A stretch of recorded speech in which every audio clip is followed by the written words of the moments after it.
Welcome to the Family Office, planning for the people who matter most.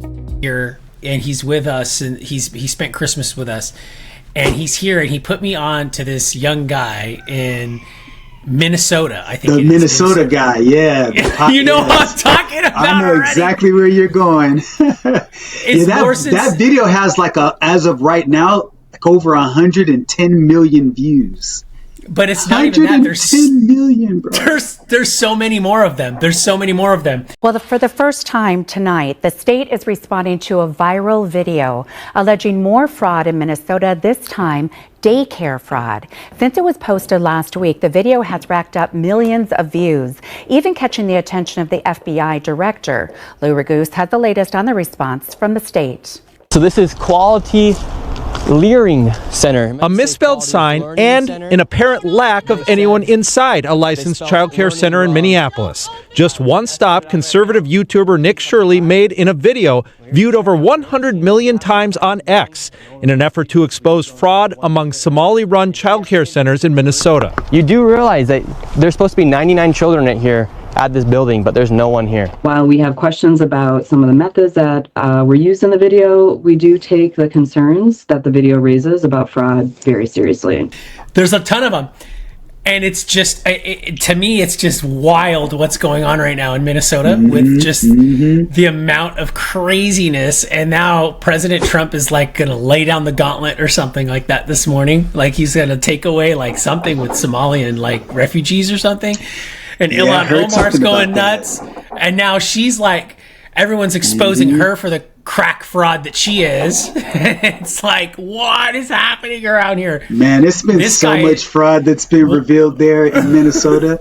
And that's the hard thing, is when you start off and you do something dumb, and then there's already people from your like group that, might have one or two strikes against them because, maybe their religion and ethnicity and stuff like that. And it's like the good ones that are there, they end up catching all the crap from all of the corruption that's going on around them. And it's like this unfolding layer of saga that's just ridiculous out there, considering the fact that before 2 years ago, Minnesota was never even on the radar. And then once the governor became nominated as the presumptive vice presidential nominee, you just keep hearing story after story after story. And I wonder if he had not been the vice presidential nominee, would this have even come up? And so it just makes one wonder. But I'm really interested. I think it's the exact opposite. I think it's the exact opposite. Really? I think it's the exact opposite. Okay. Tell me, what do you mean by that? That's why I think look, everyone was so confused on why Kamala picked Tim Walz and didn't pick what was the other guy's name? Obviously these guys is it the West Virginia governor? I might have it wrong. I don't think it's West Virginia. Is it the Philadelphia governor? I think it's the governor of Philadelphia. He's like, oh my God, why did they pick him? Why did they pick him? And it all came down to PA's, one of these big swing states, and they picked him. And I'm going, no wonder they picked him, because they needed to pick him because they knew the chickens were coming home to roost, and they knew people were going to find out about how inept of a so CEO you think that he was going to be for a pardon so he could get pardoned? Not even. It's not even for a pardon. It's to keep covering it up, because if he's in power, can you imagine Kamala Harris doing anything regulatory enforcement about any government agency? Look, there's just no way. This is so interesting. I mean, and here's the thing. Okay, here's what's sad about it. All right, all jokes aside, because I know we're like laughing about this, but it's not funny. It's absolutely not funny. And we'll talk about this as we get into it, because it's serious. It's not just one program. The same pattern of abuse is in all food stamps, education programs, daycare programs, all of it. You name it. The same scheme goes across all of these government agencies, welfare agencies, handout agencies, whatever you want to call them, social programs. And this is exactly what is wrong with America right now. One of the biggest issues with America right now is that the people that rightfully are citizens that deserve this kind of these benefits and need these benefits, like you and I have talked about. I'm not against social safety nets and social benefit programs or handout for the ones who need it. Absolutely. Right. This right here, though, there's none left now. There's nothing left for the legitimate claims. It's not a matter of, oh, well, we got to do something about this and get more funding. No, it's, I'm sorry, we screwed up and we gave it to the wrong people, and there's nothing left for the legitimate people, and it's going to take 2 or 3 economic cycles, meaning years, fiscal cycles, whatever it is for that local municipality, unless the federal government bails it out, which just basically means now the burden of inept government is on the shoulders of those states that did govern correctly with the tax and have deficit, or don't have deficits, but have, budget surpluses. Mm-hmm. So, yeah, the thing that concerns me a lot, Chris, is the fact that you have this current idea of how to legislate and how to what degree should our not our safety but our privacy be impeded upon, because like, for example, if you could take draconian measures to reduce crime, like having people with M16s on every corner and the military coming in to fight crime, then of course the crime rates are going to go down. But the price you pay is the feeling that you're not free and that you can't move about and that you're living in a police state. Crime would go down, but that's too high of a price to pay. And then my concern is with all of this fraud and abuse that's taking place, it's only going to create an opportunity for more AI and different types of mechanisms to oversee different processes, and then more hurdles to jump and all of these things. So instead of things happening much more quickly and efficiently, you're going to have all of these executive and legislative and procedural hurdles that we're going to have to jump over just to get help to the people who actually legitimately need it, because of these dopes that are taking advantage of circumstances and raking in all these incomes. Because I had an opportunity to see a couple of the clips from that guy, and he was very nicely, very calmly walking around and saying, hey, I noticed there's not any kids around, I'd like to ask you some questions, and door after door was slammed on him just for asking a very simple question, which is, where are the kids? You're here for a daycare. Mm-hmm. I don't see one kid around here. What the heck's going on? And to your point, it's not only just in that area. You can start to see it unravel in all of these other areas. And once the investigation's done, regardless of how it turns out, either the governor was grossly negligent and a part of it, because there's some people who are theorizing that perhaps he did it because you have a segment of the Somalian population that's taking some of the funding, sending it back home to provide funding for different nefarious activities that's happening in Somalia. And in return, they vote for the governor and he turns a blind eye to all of this. That's the allegation. Of course, that's a theory. It's a big conspiracy theory, but I am all for doing all of the necessary legitimate investigations to get down to the truth, because at the end of the day, the real people that are hurt are the ones who really need it. And instead, you have a few people becoming fat cats and living off the teats of all of the harm that came as a result of COVID. I don't think it's an issue where we haven't seen something like this solved already. The problem has already been solved. The private sector solves these types of problems every day. The problem is it's government. It's government. Yes. And the thing is that government is always going to lead with an emotional hand, not a pragmatic hand, because the government, we have to be emotion. We have to be everything to everybody. And that's the problem. So, yeah, I think Tim Walz knew about it. I think this is all part of their thing. I think they all know it. Ilhan Omar's in on it. They've all congressional reps are on it. They all got wealthy. Every single one of these people is 10x wealthier today than they were pre-COVID, pre-2019, pre-2020, pre-whatever. They're all wealthier. Even all of them, they're all wealthier, and that's a direct result as of all of this. But I know I don't want to get. I got a question for you about the wealth part. I do want to talk about this because I think it's important because I certainly, we have a lot of other things that we're going to be talking about, considering that this will be the last episode before the beginning of next year.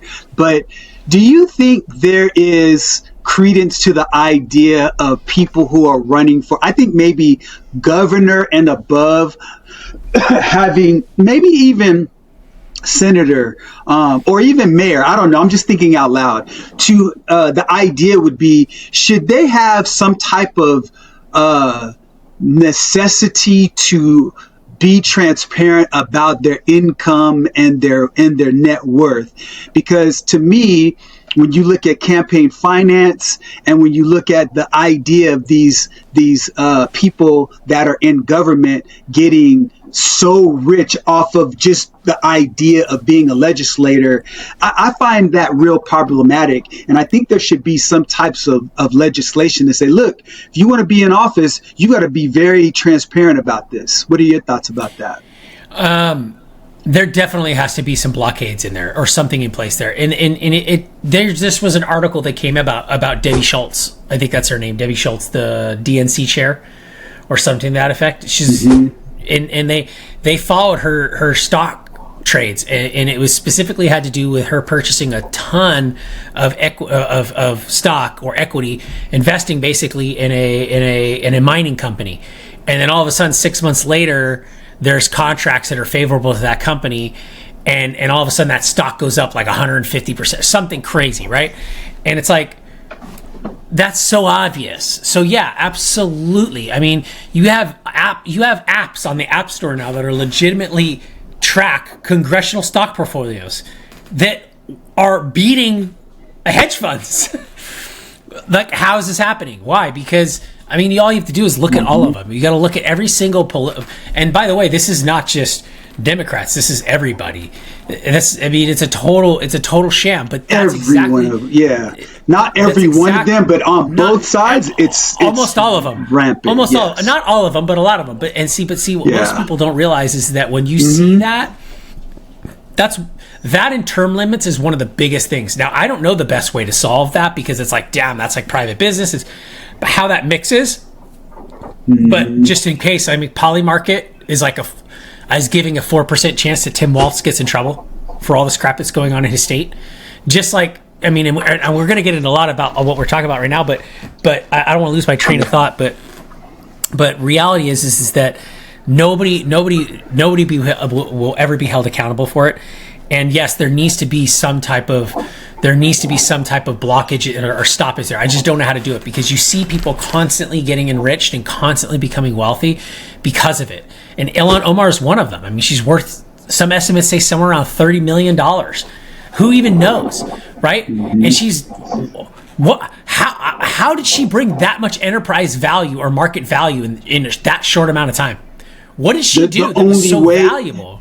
Yes, the only way that could happen would be, people would know what her business was. People would know if you go from whatever she was to $30 million. People know how you make your money. Like, for example, right. I had a major issue with the fact that Trump didn't disclose his taxes and things like that. But I wasn't like losing sleep over it. I wouldn't say that should have stopped him from being the president. My only issue with that was on principle, which is, look, if you're a public official, especially running for the president of the United States, your income and how you get it should be a public document, because once you get into office, the position of the office should not be a way, like your primary mechanism to gain wealth. So, and if we uncover the fact that, okay, he's smart with his taxes and he found all the loopholes, if the loopholes are there and he exercised them, good for him. He's smart. It's fine with that. I'm fine with that. I don't necessarily think that that's the issue. I think he would have disclosed them. I just think that because of the way he does business, those optics are already skewed in a negative way or in a negative light. Like, oh, look at these guys, they never pay taxes. So no matter how, I think it was just basic political. That's one of the issues with Trump is that it's one of his strengths, but one of his weaknesses is that once Trump makes a stance, he doesn't change the stance. He doesn't adjust it based on how the weather is, right?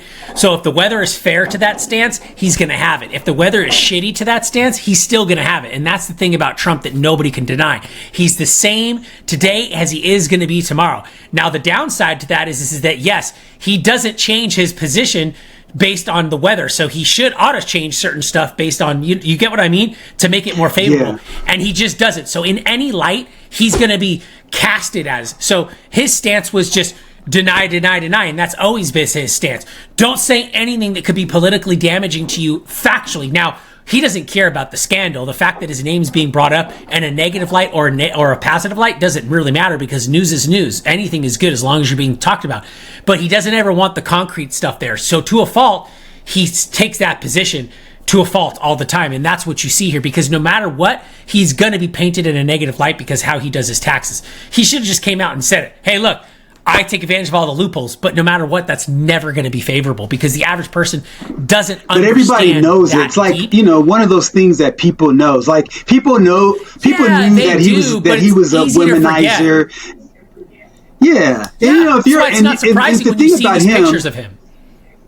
Exactly. And to me, for him, he's an as is it kind of a person. And the issue that I had, not only did he not disclose it, he said that he was going to disclose his taxes, and he never did that. And so to me, as the president, that just makes me wonder, like, to what degree should we believe your word? But I don't want to make this about Trump, because really it's not. The issue really is about transparency, financial transparency among people who are elected officials, because the difference between a full-on democracy and a republic is that we have to trust in representatives to represent our best interest. We vote people into office to reflect our views and our values and our desires from a legislative perspective. And if we can't trust the people who get in office to reflect our views, then what in the world? Then that puts the republic at a disadvantage, and it puts it at peril because of the fact that we can't trust. And once trust is eroded, then you start to question everything, even in situations where you shouldn't question it. So going back to this whole Minnesota thing before we put it to bed. Let me ask you this real quick before we bring back Minnesota, because it's just a different way to look at it. Okay. Is that really that bad with Trump not being transparent up front like that, or hiding it? Is it really that bad versus what we get from the other side, which is, oh yeah, here's all my stuff, take a look at it, and then we never see it again because they're like, oh, they trust me now, and then they end up becoming multimillionaires on the back end, but we never look about how they became 10x wealthier after they showed us everything. Do you get what I mean? Does that make sense? I understand what you're saying. What's worse? What's worse? I see it as two sides of the same coin. It's the same. It's the same to me. Here's my hypothesis on it. Why do you want to do it? Here's my hypothesis. Okay. When you take away, everyone's got something that makes them powerful, right, Len? You do, I do, everybody does. For a lot of men, it's money. If they have money, then that's their source of power, to which all flows from. With Trump, it's money. It's his branding and his money, and everything's built upon. It's always about how rich Trump's in. Maybe this guy was so freaking flat, dead broke, he didn't want anybody to know how broke he was, because if he did, no one would elect him, whether you were a fan or not. So who knows? I think he was dead ass broke again, and he's like, dude, like, pull up, like that bad boy was about to go. It was about to go. I mean, how many legal fights, legal battles? He wasn't sanctioned in the sense he was sanctioned, but he was sanctioned to the hardest he could possibly. Say what anyone wants to say, whether you like him or not. That human being has been put through a lot with investigations and stress, whether it's self-reduced or not. Like he did. But you gotta admire, like, bro, you've been investigated, probed, indicted, impeached. Like, you gotta look at him and go, there's nothing that stops him. Just let him do what he wants to do at this Teflon. Point. Sorry, go back. That's why they go call back him to Teflon Minnesota. Don. Does he have a stake in DuPont? Yeah. Is it Donald J. DuPont Trump or what? Like something like Teflon, that? right. You think that's for sure, considering how much he's gone through back to Minnesota, and come out smelling like a rose. Yes. I think, what do you think, speaking of Minnesota, what do you think is going to ultimately happen once all of the investigations have taken place and it all starts to bubble up? How do you see this playing out? I think it's going to get real ugly. I think it's just going to get ugly because I think that I was talking to a few people this morning, and I said, look, this is exactly one of the main reasons why I think Elon Musk had to bail so fast on this, is because he looked at it and went, like he knows. He looked at it and went, and that's why he said, you can't fix the government. You can't fix it. Look, if this, when you're building a business and you're at the beginning and you're getting your systems right, and then you notice an error in accounting and you go, ooh, I got to fix this right now while we're small, because we can fix it small, because if we don't fix it small when we have volume, that's when it becomes a catastrophe. I think that's where we're at with government right now, where it's so big and so deep that we're seeing $1.9 million worth of fraud and $2 million worth of fraud and $1.8 billion worth of fraud. And in California, I don't know, what are you guys up to so far for last year? Between the homeless money that's lost and the environmental, what are you guys at? 40, 74 billion? Hey, just throw another log on the fire, right? Like at this point, if it's that big, there's so many $100 frauds and $1,000 frauds going on right now that it's just, it's going to get ugly. And this is exactly what I was preparing to talk about today as one of the outlooks, or one of the things, because I know we have a special thing agenda that we're going for today. I just think it's going to get ugly. Because it's not just one program, Len. It's all the social safety net programs in Minnesota or Michigan have been completely taken advantage of.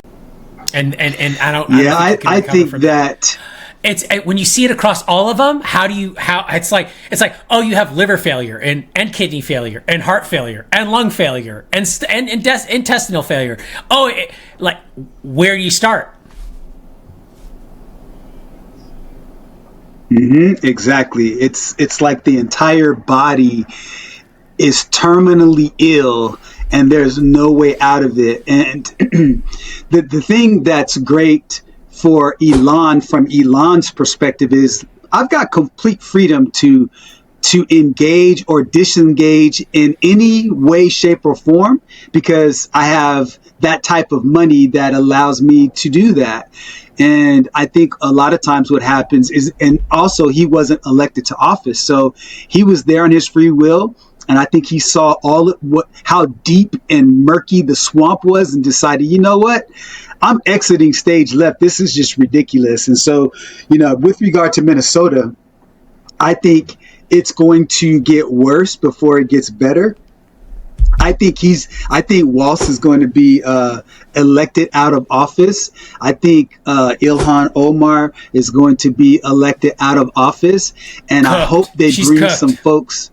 Yeah. And I think if everything turns out to be true, because, for me, again, I don't want to rush to judgment, but if everything turns out to be true, they could be facing some indictments potentially, and who knows how far it goes. I think other people will become the scapegoats and end up in jail, and find a way for them to get out and have some sweetheart deals on the side with some of that fraud money they have set aside. But I think it's ugly, man. Everybody had a Merry Christmas. Everybody have a Merry Christmas. If you haven't celebrated that yet, have a Happy New Year. Stay safe, and we'll see you next year. Thank you, Len. Have an amazing one, and we'll see how things shift. And now, that's being said, if you like the content, subscribe, comment. We love to hear from you. And again, at the end of the day, we want to have a great, clean dialogue. And then obviously at the end of the day, have a beer and be friends. And that's really what it's all about. You don't have to agree all the time, but have a conversation and have a dialogue and a discourse about it. That's really what it's about. So everybody have a great, Happy New Year again. Stay safe, and we'll see you next time, Len. Thank you. Conversation has given you clarity on your next steps. please share this episode with someone who's walking the same path. Don't forget to like and subscribe so you won't miss future episodes. And remember, planning ahead isn't just prudent, it's an act of care. Thanks for joining us, and we'll see you next time on The Family Office.